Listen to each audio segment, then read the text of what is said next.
Hello everyone, welcome to the third problem of the important DSA questions for interview series. I'm Samay, I work in Microsoft from the first 1 year. Let's look at today's question. So this question is best time to buy and sell stock. ये जो question है बहुत सारे interview में पूछा जाता है like इसके बहुत सारे वेरिएशंस रहते हैं ये क्वेश्चन का। जैसे कि इसमें भी देखो एक ये वाला इजी लेवल का है, फिर सिमिलर क्वेश्चंस में जाओगे तो इसका देखना same best time to buy and sell stock का मीडियम एंड हार्ड प्रॉब्लम थी। तो बहुत अच्छे कॉन्सेप्ट्स है, बहुत वेरिएशंस आते हैं। ये स्टॉक पूछा है, कहीं और कोई और कुछ पूछ करके पूछ देगा, तो ये बहुत बहुत सही क्वेश्चन है। ठीक है, तो ध्यान से समझना। इस वीडियो में पार्ट 1 वाला करेंगे, फिर नेक्स्ट 2 वीडियोस में मीडियम एंड हार्ड लेवल वाला पूरा बिगनिंग टू एडवांस लेवल तक जाएंगे, अच्छे से इंटरव्यू के लिए प्रिपरेशन करेंगे। ठीक है, तो ये पूछा है कि तुमको एक एरे दिया है, ठीक है, तुमको बोला है कि तुम मैक्सिमम प्रॉफिट कब करोगे, और कंडीशन ये है कि तुमको एक बिफोर वाले डे में बाय करना है और एक लेटर वाले डे में सेल करना है। जैसे कि तुम 7 बाय करके 4 सेल कर सकते हो, 5 बाय करके 3 सेल कर सकते हो। Like your selling point should be at the right side of the buying point. ठीक है, तो मैक्सिमम कितना प्रॉफिट कर सकते हो, एक ही बार तुमको बाय करना और सेल करना है। तो इसमें आंसर हो जाएगा तुम्हारा 5। जैसे कि तुम 1 में बाय करोगे और 6 में सेल करोगे, तो मैक्सिमम बन गया तुम्हारा प्रॉफिट। तो इसको कैसे निकालना है तो आओ देखते हैं। ठीक है, ये तुमको फॉर एग्जांपल ये तुमको गिवन है, ठीक है, सॉरी। तो अभी बेसिकली ब्रूट फोर्स अप्रोच क्या होगा, तुम इंटरव्यू में पूछो पहले सबसे क्या बोलोगे, ब्रूट फोर्स। तो बोलोगे सर देखो हमको 2 पॉइंट के बीच में मैक्सिमम प्रॉफिट निकालना है। ठीक है, तो हम ऐसा करेंगे, कोई भी 2 पॉइंट ले जाएंगे और उनमें डिफरेंस करके मैक्सिमम प्रॉफिट निकाल देंगे। बस ये कंडीशन होनी चाहिए, selling point should be at the right side of the buying point. ठीक है, तो 2 एरे चलाएंगे, एक आई पॉइंटर लेंगे, एक जे पॉइंटर लेंगे, 2 लूप चलाएंगे और मैक्सिमम निकाल देंगे। ठीक है, तो लेकिन इसमें टाइम कॉम्प्लेक्सिटी क्या हो जाएगा, तुम जैसे क्योंकि तुम 2 लूप चला रहे हो तो ब्रूट फोर्स में बन जाएगा तुम्हारा O ऑफ एन स्क्वायर। ठीक है, लेकिन हम O ऑफ एन स्क्वायर तो एफर्ट नहीं कर सकते, ये तो बहुत ज़्यादा टाइम लगता है। तो हमको क्या करना है, एक अच्छा अप्रोच करना है। ठीक है, तो अच्छा अप्रोच करते आ जाओ। ठीक है, तो लेट से तुमको दिया 7 1 5 3 6 4। ठीक है, तो अच्छा अप्रोच के लिए ये देखो तुमको एक कंडीशन पता है, कंडीशन 1 कि buying point should be at the left side of selling point, मतलब सेलिंग पॉइंट तुम्हारा राइट में होना चाहिए। That's perfect. ठीक है, तो इसका मतलब ये है कि हमको लेफ्ट से राइट की तरफ ट्रैवर्स करना है। ठीक है, ऑब्वियसली क्योंकि पहले बाय करेंगे, राइट साइड में सेल करेंगे, तो इस लूप में लेफ्ट से राइट की तरफ ट्रैवर्स करेंगे। अगर हम ये पता कर ले कि कोई भी एक पॉइंट का, सोच लो हम 3 में है, ठीक है, सोच लो हम 3 में है, 3 का सबसे लेफ्ट साइड वाला जो मिनिमम होगा उसके लिए 3 का मैक्सिमम प्रॉफिट होगा। For 3 what is the maximum profit, 3 के लेफ्ट साइड में जो सबसे मिनिमम है, तो 3 के लेफ्ट साइड में 1 मिनिमम है, तो 3 के लिए मैक्सिमम प्रॉफिट हो जाएगा 2। ठीक है, तो ऐसा करके अगर हम सारा पॉइंट्स के लिए प्रॉफिट निकाल दें और उनमें से एक मैक्सिमम प्रॉफिट हो जाएगा। ठीक है, तो लेकिन बात यह है कि सारा पॉइंट्स के लिए हम एक एक करके प्रॉफिट, ऐसा तो नहीं कि लेफ्ट पूरा ट्रैवर्स करके निकालेंगे, नहीं। तो ऐसे सब क्वेश्चन में क्या करोगे, ऐसे सब क्वेश्चन में क्या करता है, तुमको एक कंटिन्यूस लेफ्ट से राइट की तरफ बढ़ते रहना है, और तुमको तो पता है कि लेफ्ट से राइट की तरफ बढ़ते वक्त मिनिमम जब भी आएगा तुमको पता चल जाएगा। जैसे कि 7 इनिशियली 7 है, ठीक है, तो जब राइट बढ़ रहे हो तो मिनिमम क्या हो जाएगा 1, फिर से राइट बढ़े मिनिमम क्या हो जाएगा 1 ही रहेगा, फिर से राइट बढ़े मिनिमम 1 ही रहेगा। तो ऐसे करके जब भी लेफ्ट से राइट की तरफ हम बढ़ रहे हैं मिनिमम तो कांस्टेंट रहेगा, जब भी उससे छोटा नंबर आएगा वो मिनिमम हो जाएगा। तो इससे क्या फंडा आ रहा है, देखो सोच लो एक मिनिमम नंबर हम मेंटेन करते हैं। इनिशियली मिनिमम नंबर क्या होगा, इनिशियली मिनिमम नंबर हो जाएगा 7। ठीक है, उसके बाद देखो, हाँ, तो इनिशियली मिनिमम नंबर 7 है, तो हम लोग ट्रैवर्स किए लूप में लेफ्ट से राइट की तरफ। फर्स्ट नंबर क्या है 7, तो 7 तो तुम बेच नहीं सकते क्योंकि वो पहला ही इंडेक्स है, तुम तो बेच ही नहीं सकते। तो सेकेंड इंडेक्स में आ जाओ, सॉरी फर्स्ट इंडेक्स में, तो फर्स्ट इंडेक्स में 1। ठीक है, तो अगर 1 के लेफ्ट साइड में मिनिमम नंबर क्या था अभी तक 7 था। ठीक है, लेकिन 1 माइनस 7 क्या हो जाएगा, 1 माइनस 7 हो जाएगा -6। तो 7 में खरीद के 1 में तो नहीं बेच सकते। ठीक है, तो उसके राइट में आना। ठीक है, हाँ, अभी मिनिमम नंबर अपडेट कर देना क्योंकि 1 आया, तो मिनिमम नंबर फटाफट अपडेट कर देना, तो मिनिमम हो जाएगा अभी 1। ठीक है, फिर राइट में आना, फिर आया 5। ठीक है, तो 5 में बेचोगे और 1 में खरीदोगे, मिनिमम में खरीदोगे, तो कितना प्रॉफिट आ रहा है 4। ठीक है, तो मैक्स प्रॉफिट भी एक वेरिएबल बना दो, मैक्स प्रॉफिट। तो अभी मैक्स प्रॉफिट इनिशियली 0 था, तो 0 हट के 4 हो गया अभी, ठीक है।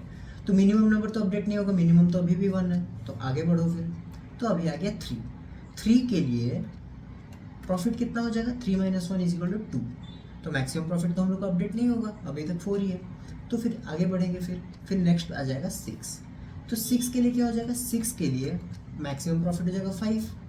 तो अभी इनिशियली मैक्सिमम प्रॉफिट 4 था, अभी 5 आ जाएगा। तो मैक्सिमम प्रॉफिट अपडेट करके हम 5 कर देंगे, ठीक है। उसके बाद क्या आ जाएगा, उसके बाद आ जाएगा 4 के लिए प्रॉफिट क्या हो जाएगा 3।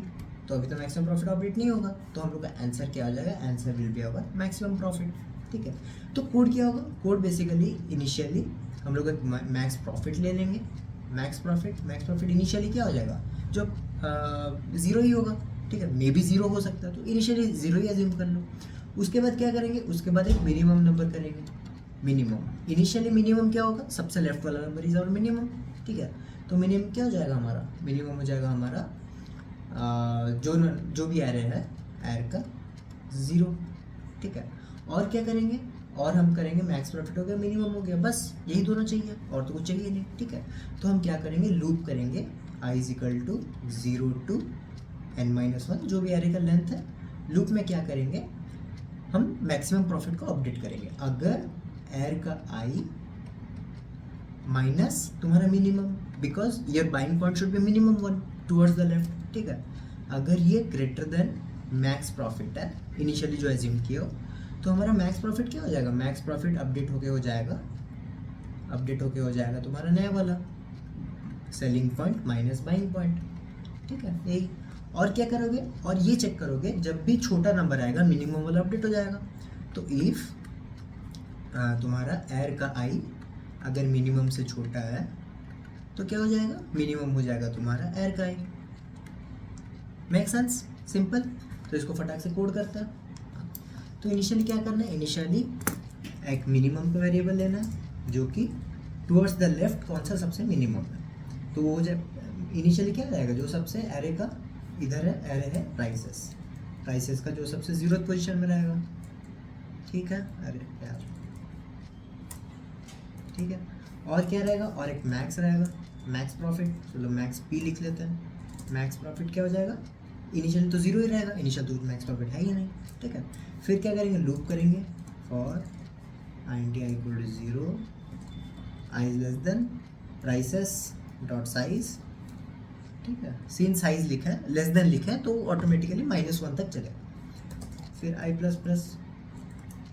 इसमें क्या करना है, चेक करना है जो सेलिंग पॉइंट है। सेलिंग पॉइंट क्या है हमारा, सेलिंग पॉइंट है हमारा इफ प्राइसेस का आई, करंट इंडेक्स जो है वो सेलिंग पॉइंट है, प्राइसेस का आई माइनस टुवर्ड्स द लेफ्ट सबसे मिनिमम कौन सा है, जो मिनिमम में स्टोर किया है। अगर ये क्या हो जाता है, अगर ये greater than assumed max profit हो जाएगा, करंट मैक्स प्रॉफिट, तो हमारा मैक्स प्रॉफिट अपडेट हो जाएगा, max profit equal to prices i minus min, ठीक है। और क्या कंडीशन है, और कंडीशन है कि मिन को भी अपडेट करता रहना है। अगर जहाँ भी छोटा नंबर मिला हम अपडेट कर देंगे, तो मिन को भी अपडेट करो। तो इफ अगर करंट इंडेक्स जो प्राइसेस आई है वो अगर मिन से छोटा है, तो अपडेट कर दो, तो उसको कर दो अपडेट। तो मिनिमम क्या हो जाएगा, prices of I. Make sense, ठीक है। ये हो गया, बस ऐसा लास्ट तक चलते रहेगा। लास्ट में क्या कर देना, मैक्स प्रॉफिट को रिटर्न कर देना, मैक्स प्रॉफिट। तो अगर मैक्स प्रॉफिट कभी भी हुआ ही नहीं, सोचो कि जैसे कि सेकंड केस में क्या था हमारा, सेकंड केस में था देखो 7 6 4 3 1। तो तुम कोई भी पॉइंट में देखो, 7 के लेफ्ट साइड मिनिमम क्या था, कुछ नहीं था। 6 के लेफ्ट साइड मिनिमम क्या था, 7 था, तो इसमें भी प्रॉफिट नहीं हुआ, तो मिनिमम अपडेट हो गया 6 हो जाएगा। फिर 4 के लेफ्ट साइड मिनिमम क्या था, 6 था, तो इसमें भी प्रॉफिट नहीं होगा, फिर मिनिमम अपडेट हो गया 4 हो जाएगा। फिर 3 के लेफ्ट साइड मिनिमम क्या था, 4 है, तो इसमें भी प्रॉफिट नहीं होगा, तो आप मिनिमम अपडेट होकर 3 हो जाएगा।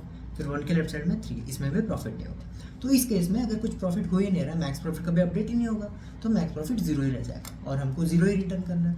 तो इसलिए रिटर्न सिंपल मैक्स भी कर दो, हमारा आंसर ही निकल जाएगा, ठीक है। तो अभी इसको रन करके देखते हैं, ठीक है। एक्सेप्टेड, तो सबमिट करते हैं इसको, ठीक है। सक्सेस। सो और इसका टाइम कॉम्प्लेक्सिटी कितना हो जाएगा, टाइम कॉम्प्लेक्सिटी सिंस हम लोग सिर्फ एक ही बार लूप चला रहे हैं तो एक ही बार हम लोग ट्रैवर्स कर रहे हैं लेफ्ट से राइट, तो इसका टाइम कॉम्प्लेक्सिटी हो जाएगा O ऑफ n। और स्पेस कॉम्प्लेक्सिटी क्या हो जाएगा, हम कुछ वेरिएबल्स यूज़ ही नहीं किया, ठीक है, तो मतलब एक दो वेरिएबल यूज़ किए, that is O of 1 only. 2 करो 3 करो 9 करो तो दैट इज़ O ऑफ, ठीक है। तो ये था इजी लेवल वाला प्रॉब्लम। इसके बाद हम लोग करेंगे नेक्स्ट वीडियोज़ में करेंगे हम लोग इसका दूसरा वेरिएशन जो कि मीडियम लेवल वाला है, वो बहुत ही अच्छा क्वेश्चन है। उसके बाद हार्ड लेवल वाला भी सीख जाना, और इसी ये इंटरव्यू में बहुत फ़ायदा होगा क्योंकि सिमिलर क्वेश्चन बहुत सारे इंटरव्यू में पूछा, ठीक है। So that's it for today. So पसंद आया तो लाइक कर देना और सब्सक्राइब कर दो और शेयर कर दो वीडियोस अपने जूनियर्स को, या तुम प्रिपेयर कर रहे हो तो शेयर कर दो, ठीक है। So thank you for watching. So stay tuned for the next video. Bye bye.